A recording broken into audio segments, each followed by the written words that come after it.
আরে ধুর, রোজ রোজ কি আর হাতা খুন্তি নাড়তে ভালো লাগে নাকি?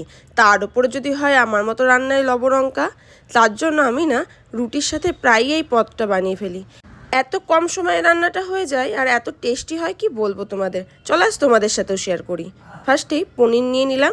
পনিরটাকে ভালো করে টুকরো টুকরো করে কেটে নিলাম। এরপরে কেটে রাখা পনিরগুলোকে একটা পাত্রে নিয়ে কিছুটা নুন আর কিছুটা হলুদ দিয়ে বেশ কিছুক্ষণ মাখিয়ে রেখে দিলাম। এরপরে ক্যাপসিকাম আর টমেটো গোল গোল করে কেটে নিলাম।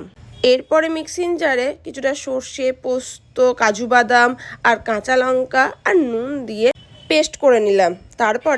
তারপর একটা পাত্রের মধ্যে আগে থেকে মাখিয়ে রাখা পনিরের টুকরোগুলো নিয়ে তার মধ্যে মিক্সচারটা ভালো করে মাখিয়ে নিয়ে সেটাকে আবার ধুয়ে সেই জলটাও ভালো করে মাখিয়ে নিয়ে এর মধ্যে একটু নুন, একটু চিনি দিয়ে ভালো করে মাখিয়ে নিলাম।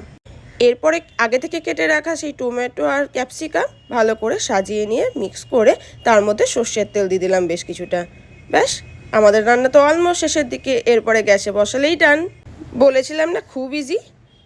ফার্স্টে কড়াইয়ের ওপরে একটু জল গরম করতে দিলাম। জল ফুটে গেলে তার ওপরে এই মিক্সারটাকে দিয়ে ভালো করে ঢেকে নিলাম।